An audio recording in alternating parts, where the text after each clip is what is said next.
give you an opportunity to ask questions to our panelists. Thank you so much. I'm called Augusta from Plan Uganda. My question maybe to the panelists. What clear message can you give to our religious leaders who are here? A clear message that they can go back to show that they are converted, and they also pass that message to their fellow colleagues. Because I know we've been sharing this with them and they still have some reservations. So please, can you give them a clear message so that they can take back home? Thank you very much. The next person, please mention the person whom you're directing your question to, so that it is about. Amongst my panelists, I hope someone has taken up this question. Thank you very much. Thank you, Honorable. I agree with you. Family planning is about all of us. And you said the panel is well balanced, and I would say no, because I'm seeing a representative of youth, I'm seeing a representative of private sector and others. If it were to be well balanced, I would have been happy to see someone with a disability, since you are saying it's about all of us. So I hope that will be improved next time. Yeah, I want to thank Dr. Ochichi, as he was articulating the private sector. At least he took a shot and mentioned those with disabilities, and that was a big encouragement. Thank you. Thank you very much. We're moving towards this direction, so there is somebody right next to you in this column. Yes, mine just goes to you, because not the panelists. I think we are facing challenges in our society setting, and I think we need to, that panel would have got a representative from the cultural leaders, because we have like over 25 tribes in Uganda, speaking different languages, cultures, and different things. I think it's one of the issues that we need to address, so that we tackle those barriers that are affecting uptake of family planning. And I hope Ministry of Health, as they push forward the fast track HIV, which is championed by the President, then also EMTCT, which is championed by the First Lady. I think we should get an image of a champion for FP across, so that we can be able to see someone who is able to stand and push forward our concerns across the different religions, across different cultures, someone who is influential and as an opinion leader in that category. Thank you very much. Okay, thank you. Thank you so much, Chair. Isaac Bonima, ADHO, Chair ADHO. My address goes to the representative of the local government. I have a concern. You have mentioned that across the local governments, there has been something that is being done. But I don't think in all local governments, as Chair of ADHOs, I've found that there are gaps. There's a missing link in relation to family planning, messages that are passed across vis-a-vis the implementation program. Then number two, the local governments, I think, have that assumption that health or health department in itself has a lot of funding. And there's little always done in relation to local race revenues to address some of the health challenges that we are having in our districts. So how can this missing link be harnessed so that we can have realistic outcome and improvement in service delivery? Thank you.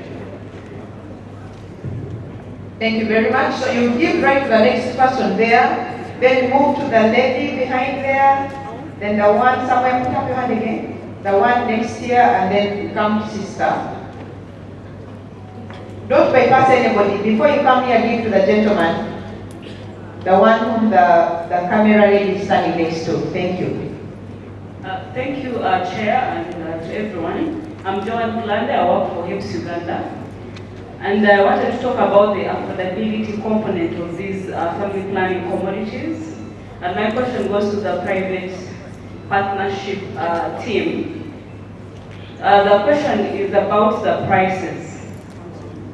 As much as Uganda is a liberal economy and you have free market, are you doing any efforts in promoting median or average prices for family planning commodities to improve affordability? And your advocacy around pushing for the total market approach, is the private partnership still working on improving the market sentiment so that to ensure that affordability is earned for all public segments to improve affordability of these commodities? Thank you. Please move the microphone to the next person in this column. The lady right behind there. Oh, you have one already. Give it to the lady first. Behind you. Is she behind you or in front of you? The lady is last. She's next to you. Let her speak first, please, because that was our opportunity and you'll be next to her. Thank you. Good evening, everyone. I'm Leila Ismail from Kawempe, a youth of UNFPA, sorry. My question goes to Madam Amanda.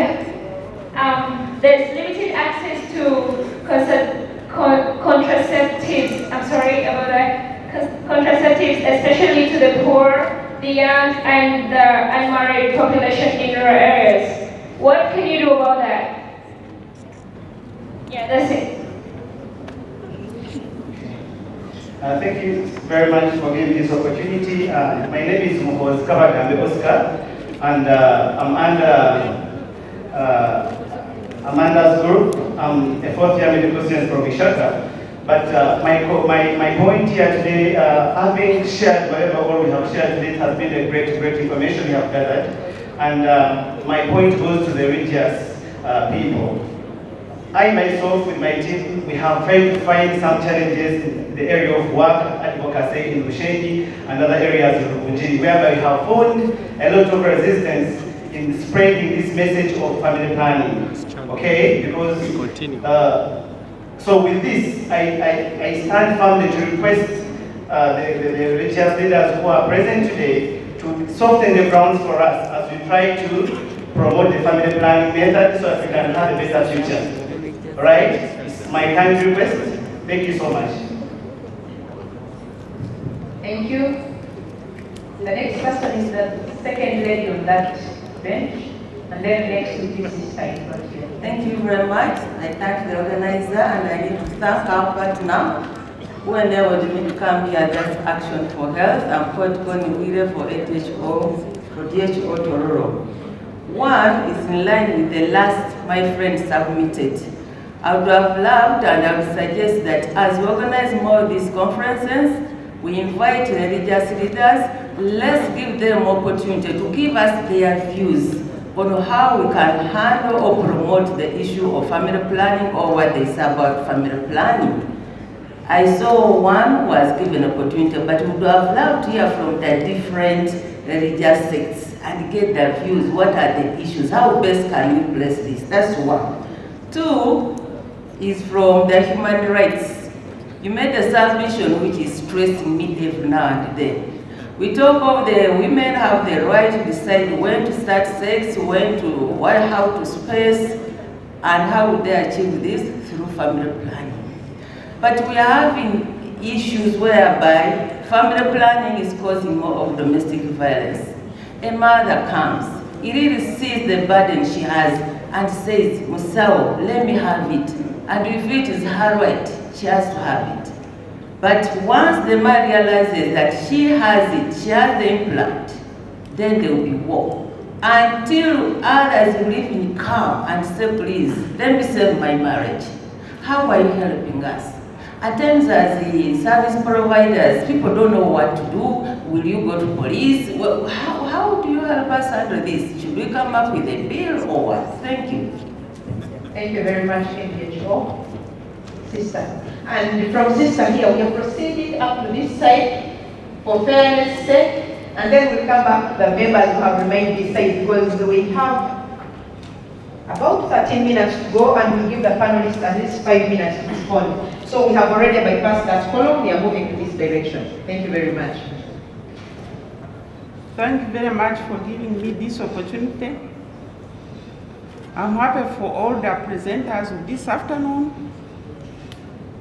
Someone asked a question that what are the views of religious people as concerning family planning?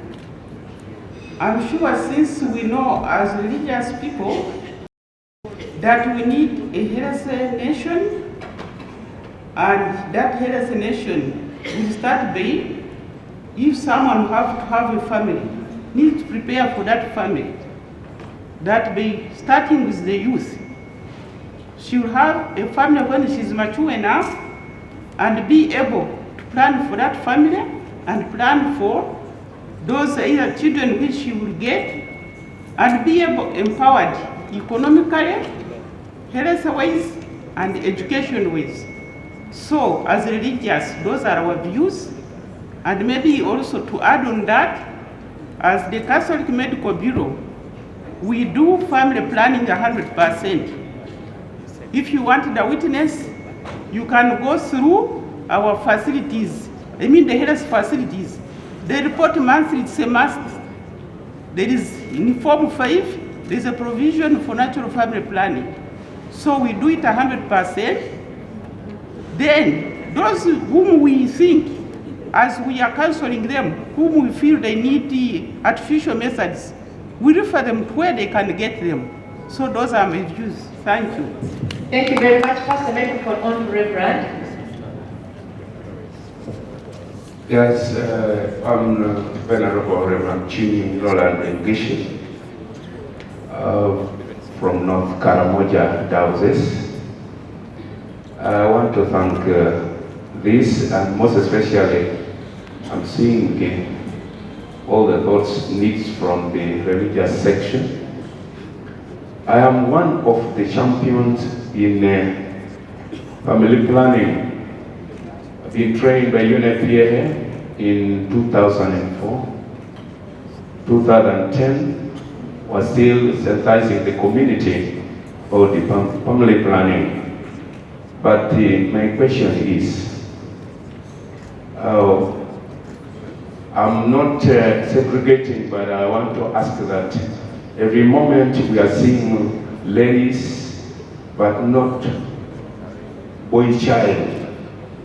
And yet we must know that this boy child, they are the one who can now marry the graduates. What are we doing for them? What are our plans for boy child? Because they are supposed to move on courage. Secondly, I want to inform the House that as religious leaders, we believe that the Lord created both male and female. And He said, go multiply, produce, and subdue. The area of subdue gives us area of control. That you must, or if you cannot manage to control, then you should not multiply to that extent. So the multiplication, actually, it is not even from my side. I'm saying it is not just a matter of producing. You must be productive. If Abraham was supposed to multiply, he would have not got only one child. But the theology there is to be productive. Know how you can manage. What are you going to do so that what you are bringing out should benefit from? Thank you. Thank you very much, Reverend. The next people that I pick out to ask questions, please be as brief as possible because we are left with very limited time and we have to give time to our panelists to answer. So you will speak first. Then there is a lady behind there. There is a gentleman the other side. There is a gentleman in a cream coat, that side. Then after him, these two. And that will be it. And then we move this side again. I hope you have seen them properly in that order. Thank you. Thank you, Chair, for choosing me, Dr. Nzugo Paul, DHO Manager. quick questions. How much investment is required in terms of money, US dollars or Uganda shillings, to change the population structure from the current to what we had, like what we saw for Malaysia? And if you break this down, how much is that figure at the district level so that we can have an average to see whether we are rich enough to do something? Secondly, I would like to appreciate the fact that we really have a challenge in delivery of services to the disabled, particularly the deaf and the dumb. But you have no health workers, probably very few teachers and others who are meant for, providing services to such people. I would think that we should quickly adjust the curriculum and have health workers trained in sign language, have others to do so. Thank you. Thank you very much. Please ask one question for those of you who have chosen to speak in the interest of time. So pick out one that is more critical than the other. Thank you. Yes. My question goes to the members of parliament whom they told us are here, and also to my OP, Dr. Mahai. I wanted to find out how far the Ministry of Health has gone. I came here, my interest was to know whether we are coming up with a resolution as a way of demanding government to have a vote for family planning. And for members of parliament who are here, what are they doing about having a vote for family planning? This is a typo, and we are playing around joking. I had a chance to visit Malaysia, and I've seen these people are really having good life and enjoying, but the issue of population reduction, unless we begin by having a vote specific for family planning, I think we are still joking. I need to know from the members of parliament how far they have gone on this. The next person, please. Thank you very much. I'm called Kamara from Action for Health, and my question goes to the Ministry of Health. In the community where I come from, children 10 to 14 are sexually active and are getting pregnant. So I want to know what interventions or what actions is the Ministry of Health putting in place to cater for this age group? Thank you. Okay, thank you. Members, I'm called Jimmy Msovozi from Hoima, RHU. My question goes to Ministry of Health. One question, please. We'll take only one from you. Thank you. But you have been choosing those people. We still have time now. We have limited time. Okay. One, please. Thank you. We are here talking about family planning, but young people are left behind. Take an example. In our villages, we are using VHTs who are very old enough, and we are not seeing any young person working as VHT. So why are you leaving out young people instead of bringing young people on board? Then too. Why don't you respect the chair? Okay. Please let's take one so that those that are there children can also be able to ask their questions. Thank you very much, Mr. Woz. Thank you very much. I have one question for Dr. Meayo. My name is Dr. Okua. I think in the recent we are advocating for modern family planning methods, but you talked about lactation amenorrhea. I see challenges with this lactation amenorrhea. Remember, we are dealing with village communities. Most of the time they're in the garden. How much are we going to, or what key message are we going to give them in order to implement this method? Otherwise, it's just a high failure rate. Thank you. Thank you very much. Thank you. Yes, thank you, Madam Chair. My name is Richard Andama. I'm the Resident District Commissioner, Yumbe. I just have one concern to raise. Yumbe, as we know, Yumbe hosts the biggest number of population, refugees on the continent. Right now, as we talk, I think I must appreciate everyone and all the partners and the Ministry of Health for this enormous effort you have really made Refugees right now, we have got serious intermarriage between the refugees and the host communities. By the way, our fear is that the refugees are not willing to go back. So, what are the remedies or the measures Minister of Health has put in place in regard to that? And again, lastly, we have got porous borders that is bordering South Sudan, and as I have said, there is that crisscrossing along the borderline, and what are the mitigation measures put in place by the Minister of Health? But I, again, lastly want to thank the implementing partners here. A number of them were in Yumbe, but I think this is the way to go. Thank you so much. Thank you very much, Bwana RDC. And now, the lady there is the last person, and then we go to the next. Thank you very much, Chairman. I'm Kimono Pitts from Action for Health Uganda, a youth champion from Mukono District.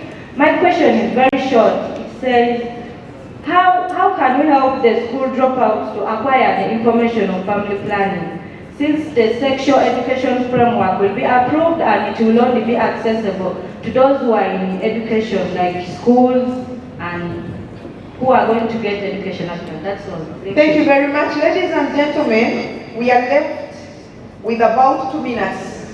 And I will request you, I was asked one question. The other one for the members of Parliament, Dr. Mihai is going to answer about the vote. And for me, I'm talking about the representation here.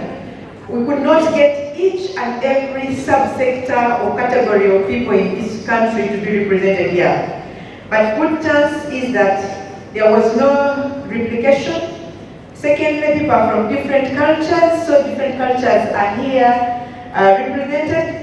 Somebody talked about people with disabilities, because in whatever we do, we mainstream that. However, the organizers, please next time let's have a religious leader and possibly these others that have been talked about to distinctly represent the views of those categories talked about. Secondly, the MP being a champion for family planning. When members, when I was being introduced here, somebody talked about the network that they chair. Network of African Women Ministers and Parliamentarians Uganda chapter. We are the lead advocates for reproductive, maternal, newborn, child and adolescent health. And all that includes family planning. So I hope the person who asked just did not understand what we do in Parliament, because the next option would be that just underlooks me as the chairperson of the champions in Parliament. So here I am, my brother. Thank you very much. Let's go to the responses from a panelist, and I will begin from Dr. Mihai because he has a lot. And then please be as precise as possible. Thank you very much. Yeah, thank you, Honorable. For me, the questions to me, they came last, and they are very tough. But I'm going to make them simplified. One is that children between 10 and 14 years, they view that those children should be in school. We should work with the parents to make them that they don't indulge themselves in their parents, sexual, and being either being getting married off. And those who come to our health workers, they are supposed to receive adolescent and friendly services. The other one is to Dr. Bua, please, fertility awareness methods. We still, as health workers, we still have a provider bias, but people who have practiced them, they do work.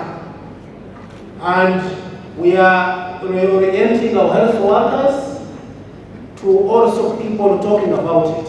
For lactation and dairy, of course, we know we are encouraging exclusive breastfeeding up to 6 months. And of course, after 6 months, the woman should get another method of what? Of family planning, if she's to protect herself. And so that one is our view, and people should be encouraged, those who don't want to have anything falling into their bodies. But we tell them that it doesn't work at 100%. You know, even whether it is a coin or what, I'm an obstetrician, I've found women getting pregnant or any other method, so you know that all of them are not what, 100%. After tubulization, Recently, some women have come out pregnant. Those of you who are doctors who have worked. So, but of course, we should be encouraging method mix. The other point about VHTs being very old, remember we had planned to bring in the concept of community health extension workers. Where we wanted to recruit younger people. That was the major concept, that maybe we can get people who are nearer in age to the youth and adolescents, but that one was put at hold. But we are given some homework to work on it. You can say we can mix the old and the young with the VHT fraternity, but usually that one is done by the communities who choose them. But we have found out that even using villages teams or using ESA facilities may not be friendly to the youth. But we are bringing in now an element of using drug shop owners. Since our drug shop, in most of the villages and whatever there is at least a drug shop being managed by a health worker, maybe people can come there and get some youth-friendly services. The money, my friend from West Nile, the doctor, I think this the money will be the changing the population structure. According if the people of finance were here, they will tell you that to reach that pyramid of Malaysia, I think the meetings which I've been attending on demographic dividend, is that maybe it will be by 2050 in Uganda. If we continue with the momentum of encouraging fast reduction in the fertility rate, then maybe by 2050, that's when we can have that pyramid of Malaysia. At least that's what I know. But there are some economists in this house, they can explain it to you at a later stage. I think I can stop there. Thank you. Chairman, go right ahead. Well, I had a few of them. What are the missing links? The first missing link is the unharmonized message. Today you find the cultural leaders giving a different message. Muzale Mkolechi, Maale, and expanding the clan. To expanding the clan from the cultural leaders. Others, you may even find prominent politicians saying a big population provides a big local market. And therefore, it's not very clear on how we can control the population. That's a very big missing link. The other missing link also comes from the religious leaders. Today, the other religious leader is saying that every child is a wanted child by the grace of what? Of God. Therefore, trying to apply family planning methods and you're limiting the children, you're like killing the children that are supposed to come out. And you find the message going like that. And when it goes, removing it from an ardent believer becomes a bit of a challenge. The other missing link are resource allocation.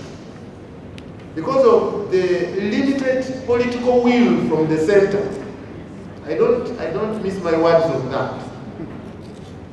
That is a big missing link because then that still corresponds by the availability of resources. Many of our districts actually cannot be able to raise sufficient local revenue to address the different needs. And we rely on the center.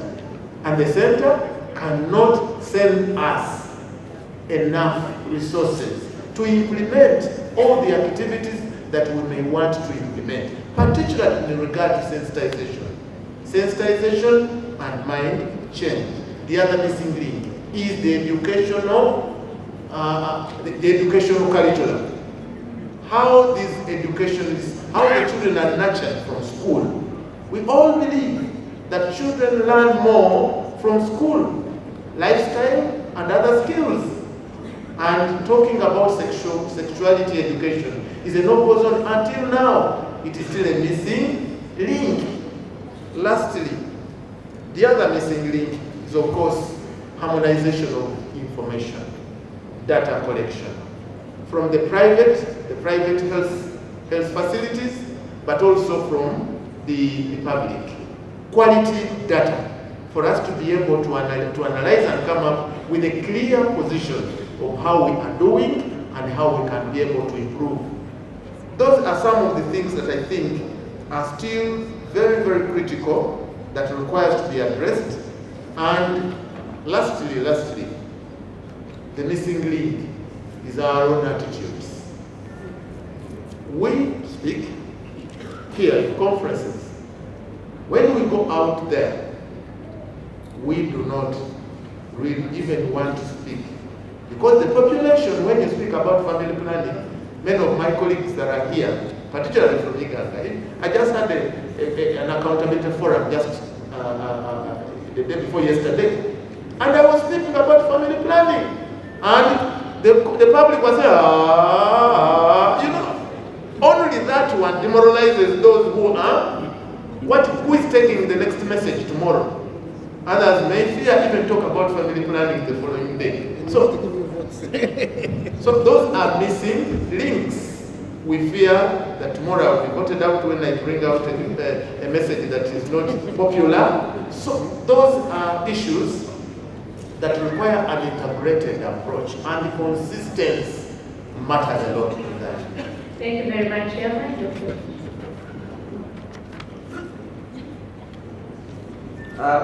Briefly on the how to synchronize with our friends from the religious side.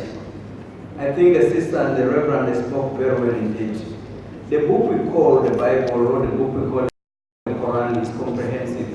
You can choose to read it selectively, or you can take it holistically. In that book, if you check in Proverbs chapter 6, verse 6, it says, go to the ant, you lazy person, and learn from it and plan for your future, so that you do not get poverty, which if you get it, it will attack you like an armed robber.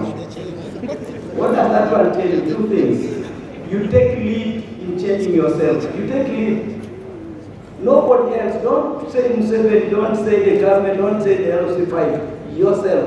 Number two, plan. Plan. So these books don't contradict. They are very consistent. Very consistent. You want 10 children. Can you plan for them? Why do you have to say, oh, this one is dying of malaria, please, where is the doctor? Where is the ambulance? You can't even get one chicken to sell to take the child to the clinic. Surely, in this age, a child dies of malaria, where you could have just sold one chicken. It's very unfair. And then you call them Museveni's children. Look at that language. So, that one, religion is very clear, you can't hide in it, it will bring you out. Then number two, there's somebody who talked about what kind of budget do we need to be like Malaysia. If you check what it means to transform a society, we tend to sometimes miss and think you need to put something in people's hands to change them. What you need to attack is inside the brain.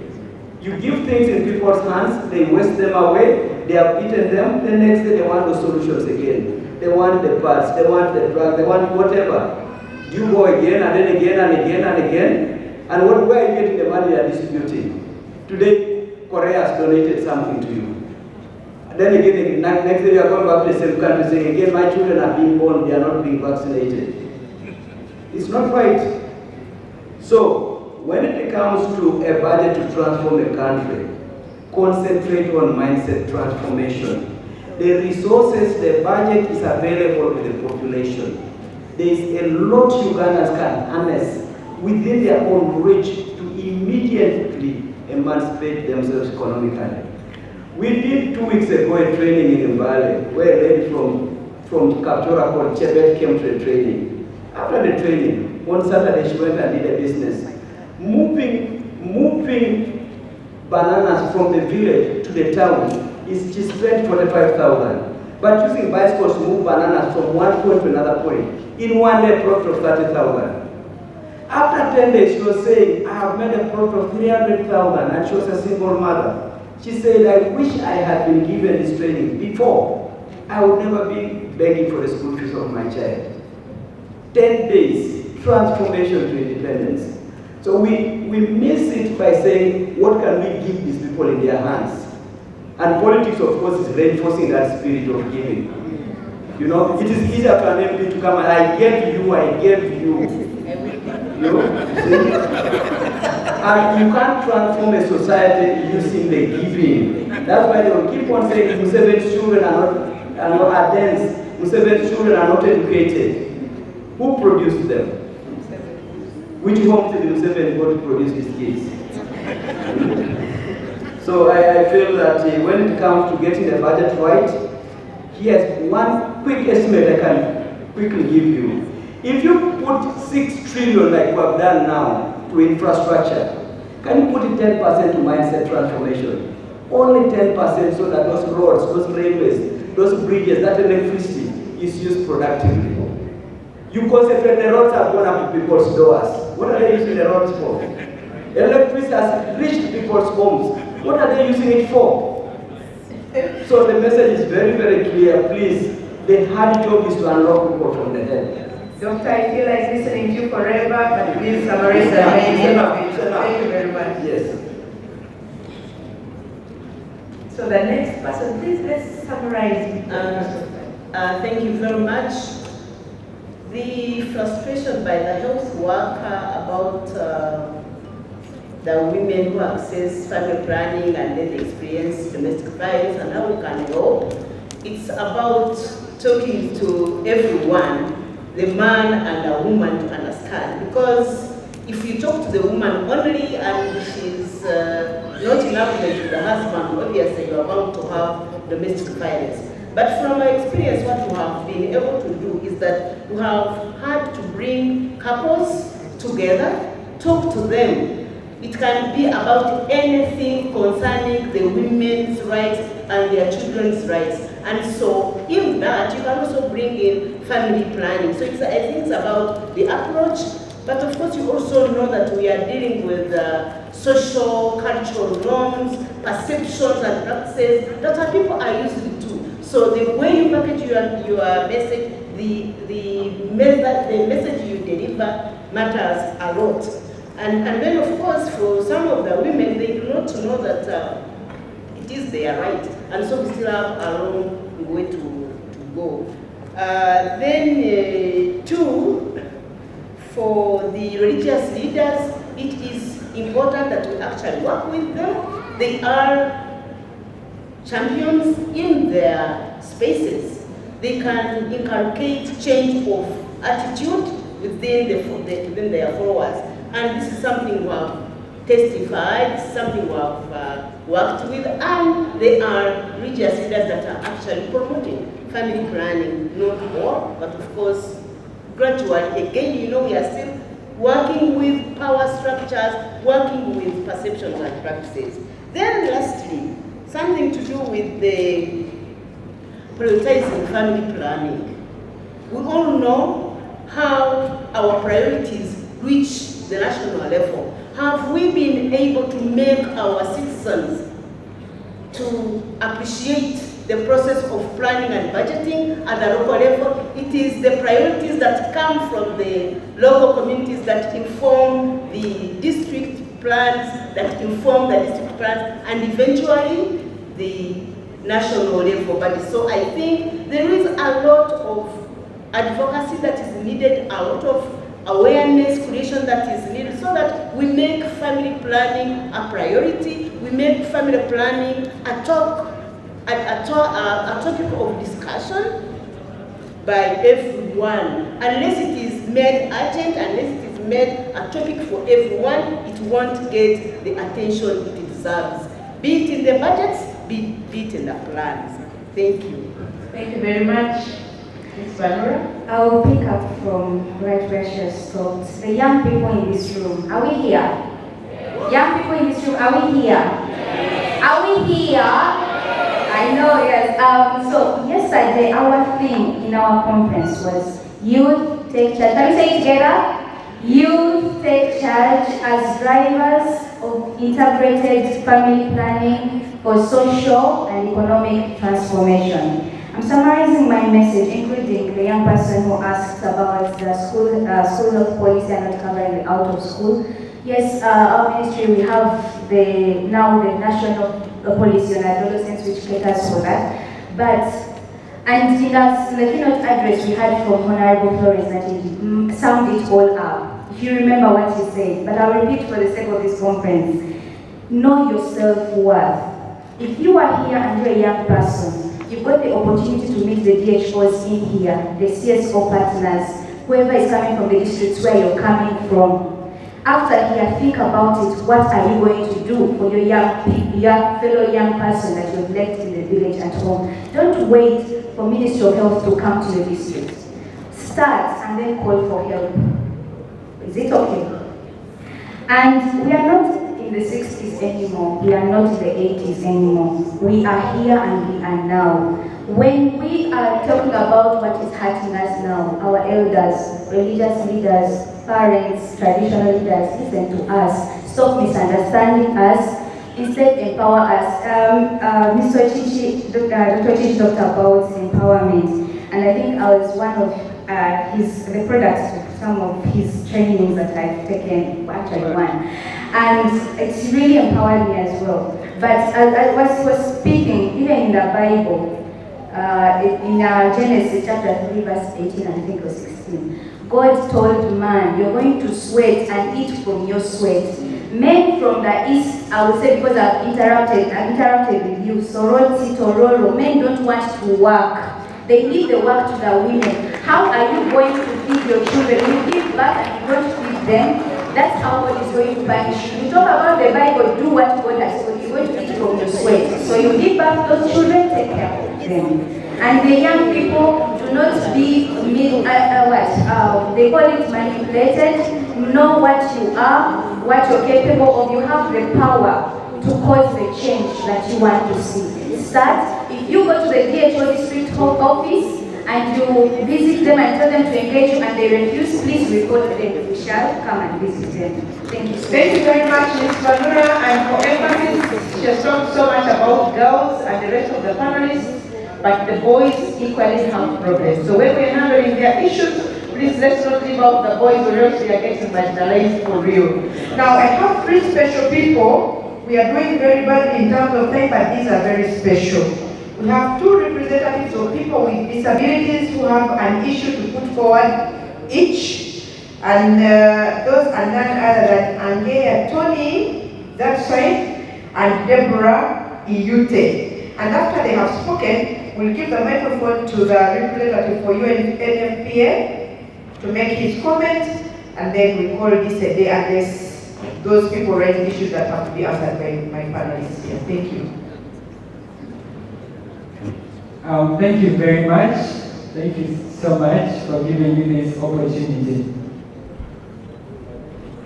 As mentioned, my name is Agea Tony, and I am from Chambogo University, and I'm pursuing social sciences.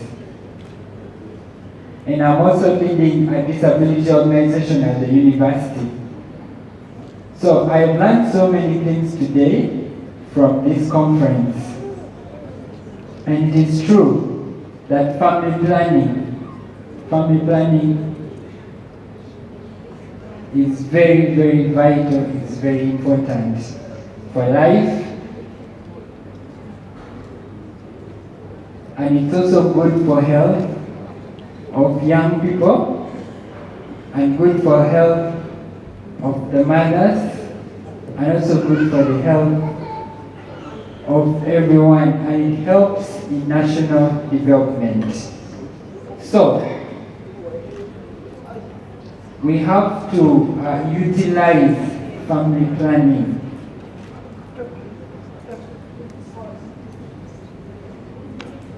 Because if we want government,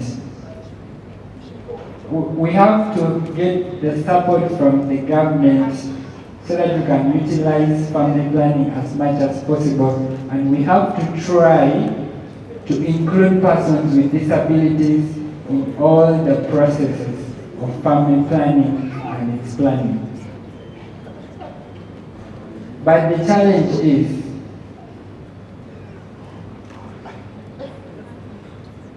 in Uganda is that for ages, people make plans, people make commitments, but the implementation and then the access to information has always failed.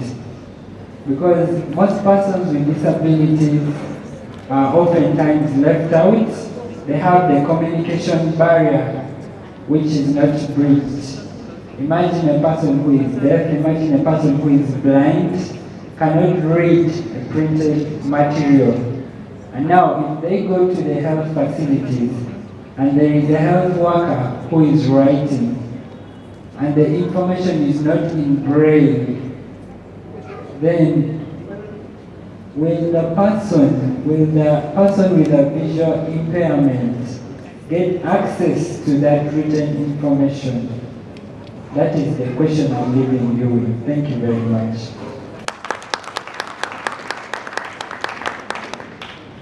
Yes, go ahead, the next person. The next person is Debbie. Deborah, yes. Deborah is saying thank you for the opportunity. I have two issues to put across. And first of all, it is a humble request to the Minister of Health and the government. You know, issues of persons with disabilities. Sometimes there are trainings and reaching out to persons with disabilities. It comes with a cost. And when you talk about training all health workers, it is really expensive. And also sustaining the program will be a challenge. So Ministry of Health, how can we see that we sustain this? To train our health workers in sign language, in ways of communicating with persons with disabilities into the health program, and then sustain it, to see that the nurses, the doctors get to know how to communicate with these people, so that when they come, they can be served, they can be attended to. Because this can change the situation. If it's not done, then we shall continue with the same old problems. And then secondly, it is good to, I think we have to recruit interpreters in the health facilities. It is very important that in the curriculum we have the program and also recruit interpreters.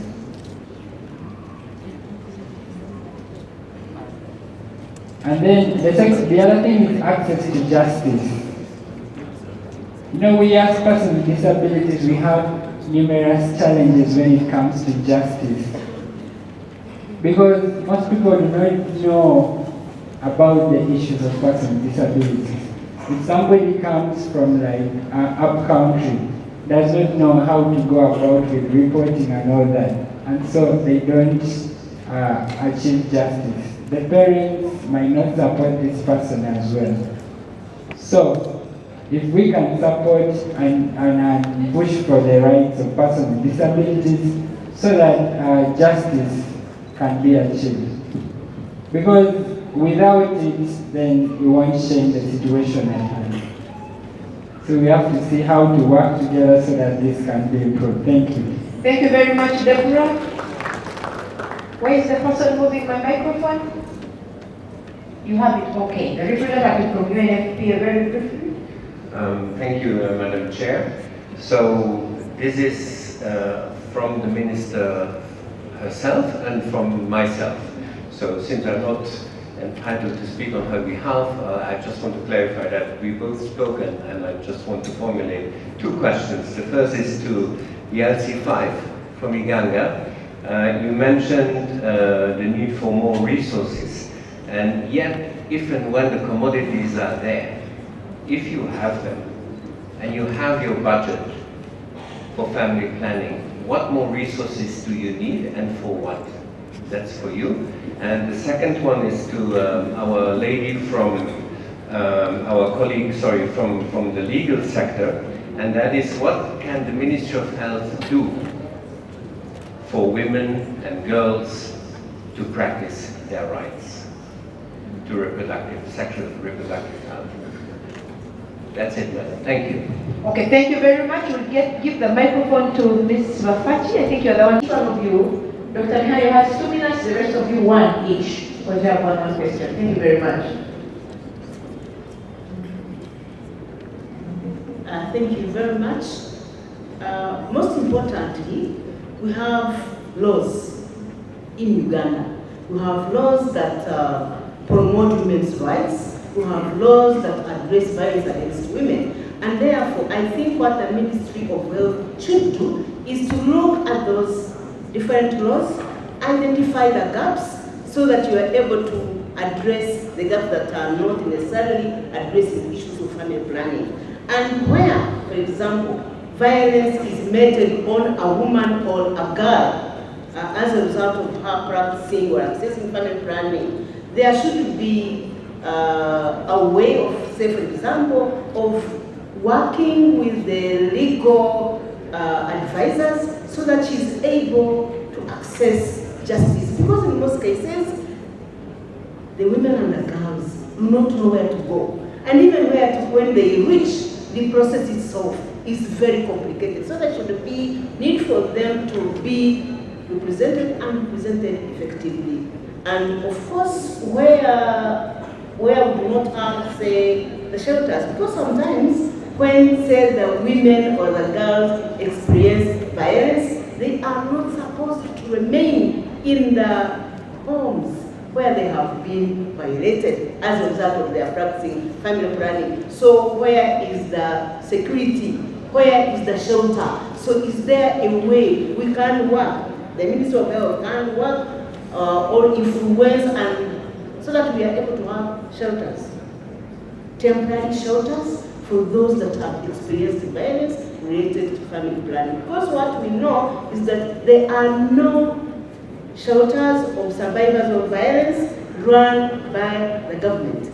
The few that are existing are supported by the development partners, and there are also few.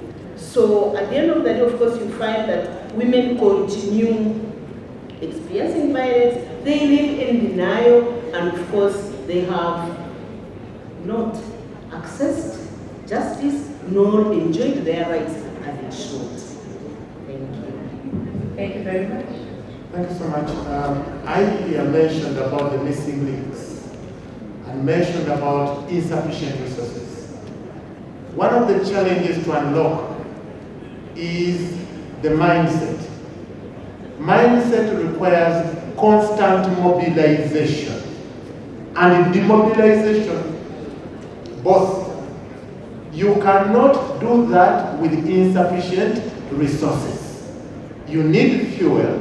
You need sufficient human resources that can go to the outreach. Some of our areas are far-reach areas. If we decided to go and establish health camps, do we have sufficient human resource to have health camps? Hardly do we have specific family planning health camps. We only integrate and have that of malaria, HIV testing, and all that, and then we put all that together. Sometimes you may not have the results like you would have and say, we have now a program and outreach on issues of family planning. Iganga and other places have costed work strategic plans. I'll give you an example.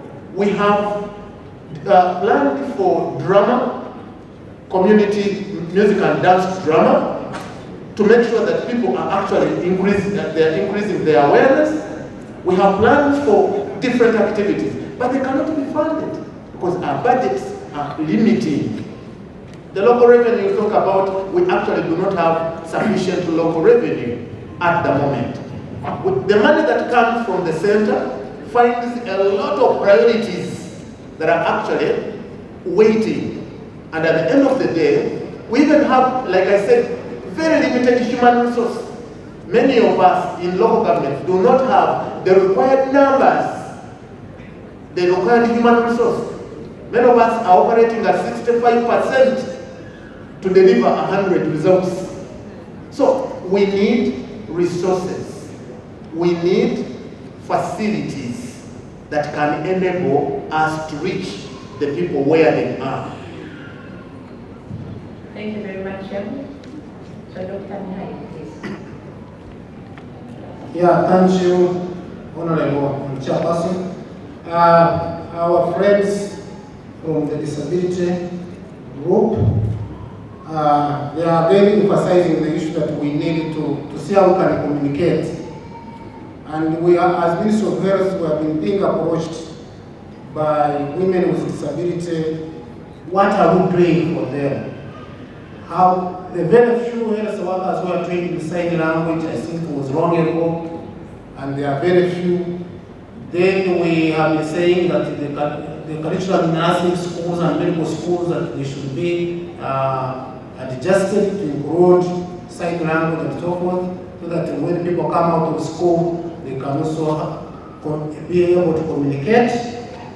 And to me, the request is in one of our objectives of this conference, where we say we want to keep on advocating for more resources, not only necessarily financial, but even human resource, because we are still having understaffing in our health facilities, and the few people who you train in sign language, they can't be everywhere, so it is an advocacy issue. The other one is that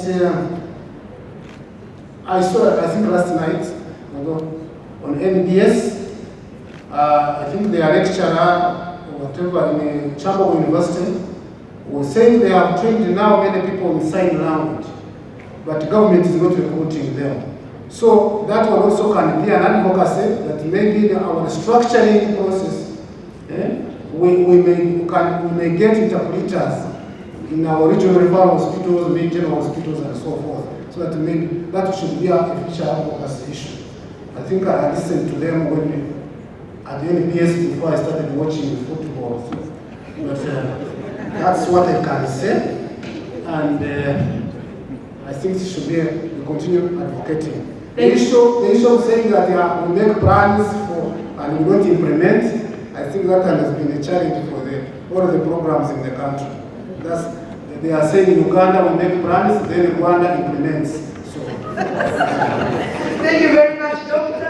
And our brothers and sisters from the team representing the people with disabilities have picked up the advocacy issue on restructuring to have those slots amongst in our structure. Ladies and gentlemen, we've taken a lot of time, but this has been a very fruitful discussion, you agree with me. So I am requesting you to give a very big round of applause to my great panelists. And you've been a great audience. I want to thank you very much. Join with me to give you a big round of applause too. Thank you. And lastly, a big round of applause to me for taking you through this. Thank you very much, God bless.